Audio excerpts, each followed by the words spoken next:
Hi எல்லாருக்கும் வணக்கம். இன்னைக்கு நம்ம இந்த வீடியோவில் என்ன பார்க்க போகிறோம் அப்படின்னா எஸ்கியூஎலோட இன்ட்ரடக்ஷன்.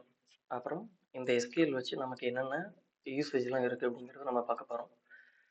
ஸோ இதில் நம்ம ஃபஸ்ட்டாக பார்க்குறது எஸ்கியூஎல். ஸோ எஸ்கியூஎல்னா என்னன்னு பார்த்தீங்க அப்படின்னா அதோட ஃபுல் ஃபார்ம் என்னன்னு பார்த்தீங்கன்னா ஸ்ட்ரக்சரல் query லாங்குவேஜ். ஓகேங்களா? ஸோ அதுதான் இங்கே நான் இங்கே மென்ஷன் பண்ணியிருக்கேன். இந்த ஸ்ட்ரக்சரல் query லாங்குவேஜ்ங்கிறது எல்லா டேட்டா பேஸ்லையுமே டிஃபால்ட்டாக இருக்கும். இதை என்ஹான்ஸ்மெண்ட் பண்ணி நிறைய பேர் என்ன பண்ணிட்டாங்க அப்படின்னா அவங்கவுங்க ஓன் வெர்ஷன் வந்து கிரியேட் பண்ணிக்கிட்டாங்க. ஸோ அதுதான் இப்போ நார்மலாக நடந்துட்டு இருக்குது. ஸோ இதனால் இப்போ நமக்கு என்ன யூசேஜ் அப்படின்னு பார்த்தீங்க அப்படின்னா ஒரு டேட்டா பேஸில் உள்ள ஒரு இருக்கிற ஆப்ஜெக்ட்ஸ் எல்லாம் கிரியேட் பண்ணுறதுக்கு ஸ்ட்ரக்சர் கிரியேட் பண்ணுறதுக்கு யூஸ் பண்ணிக்கலாம். இல்லை அதில் உள்ள டேட்டாவை இன்சர்ட் பண்ணுறதுக்கு நம்ம யூஸ் பண்ணிக்கலாம். அப்டேட் பண்ணுறது, டெலிட் பண்ணுறது. இல்லை அப்படின்னா யார் இந்த டேட்டாஸ்லாம் பார்க்கணும், யார் பார்க்கக்கூடாது, இல்லை ஆல்ரெடி அந்த இருக்கிற யூசர்ஸ்க்கு புதுசாக பர்மிஷன் கொடுக்குறோம், கொடுக்கக்கூடாது, இந்த மாதிரி விஷயங்கள்லாம் நம்ம பார்க்க போகிறது இதில் தான் இருக்குது. ஸோ இப்போ இதோட ஃபுல் ஃபார்ம் அப்படின்னு பார்த்தீங்க அப்படின்னா இது 4 டைப்பாக பிரிப்பாங்க. DDL, DML, DDL, TCL. So இதில் ஒரு 4 டைப் ஆஃப் வந்து மேஜர் ஒர்க் வந்து இதில் நடந்துகிட்டு இருக்குது. ஸோ டிடிஎல் அப்படின்னா என்னன்னு பார்த்தீங்க அப்படின்னா டேட்டா டெஃபனிஷன் லாங்குவேஜ். ஓகேங்களா? ஸோ இந்த டேட்டா டெஃபனிஷன் லாங்குவேஜ்ங்கிறது என்ன அப்படின்னா ஒரு ஸ்ட்ரக்சர் கிரியேட் பண்ணுறது. ஸ்ட்ரக்சர்னா ஒரு டேட்டாபேஸ் ஸ்ட்ரக்சர். இப்போ ஒரு டேட்டாபேஸ் நீங்கள் இப்போ ஒரு ப்ரொடக்ஷனில் ஒர்க் பண்ணுறீங்க அப்படின்னா நீங்கள் வந்து ப்ரொடக்ஷன் டேட்டாபேஸ்னு வச்சுக்கலாம். இல்லை ஒரு ஹெச்ஆர் டிபார்ட்மெண்ட்டில் ஒர்க் பண்ணுறீங்கன்னா ஹெச்ஆர் ரிலேட்டட் இன்ஃபர்மேஷனை ஸ்டோர் பண்ணுறதுக்கு கிரியேட் பண்ணுற ஒரு டேட்டாபேஸை ஹெச்ஆர் டேட்டாபேஸ்னு வச்சுக்கலாம். சரிங்களா?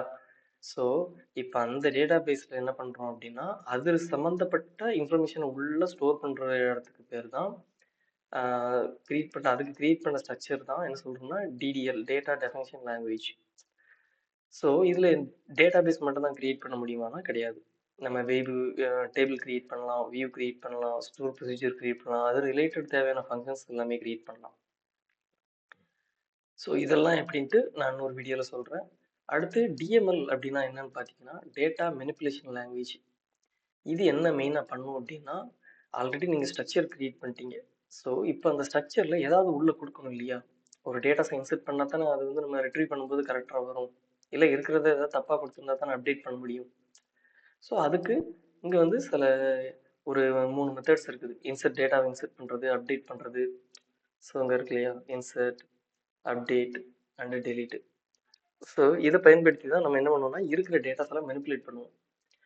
புது ரெக்கார்ட்ஸ் இன்சர்ட் பண்ணுறது, ஏதாவது தப்பாக கொடுத்துட்டீங்க அப்படின்னா அந்த அப்டேட் கமாண்டை யூஸ் பண்ணி அது வந்து என்ன பண்ணுவோம் அப்படின்னா அப்டேட் பண்ணி விட்டுருவோம். சப்போஸ் ஒரு என்டையர் ரெக்கார்டே தப்பு அப்படின்னா அதை எப்படி டெலிட் பண்ணுறது. ஸோ இந்த மாதிரி விஷயங்கள்லாம் பண்ணுறதுல இந்த டேட்டா மெனிப்புலேஷன் லாங்குவேஜ்லாம் பண்ணுவோம். அடுத்து என்ன அப்படின்னு பார்த்தீங்கன்னா டேட்டா டிரான்சாக்ஷன் லாங்குவேஜ். ஆக்சுவலாக இது கண்ட்ரோல் கிடையாது, லாங்குவேஜ் ஆக்சுவலாக.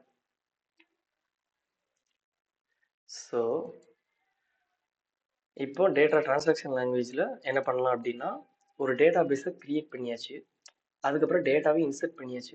பட் ஆனால் இதில் ஒரு சில டேட்டாபேஸில் வந்து ஆட்டோ கமிட் செட் பண்ணி வச்சுருப்பாங்க, ஒரு சில இதில் ஆட்டோ கமிட் கிடையாது.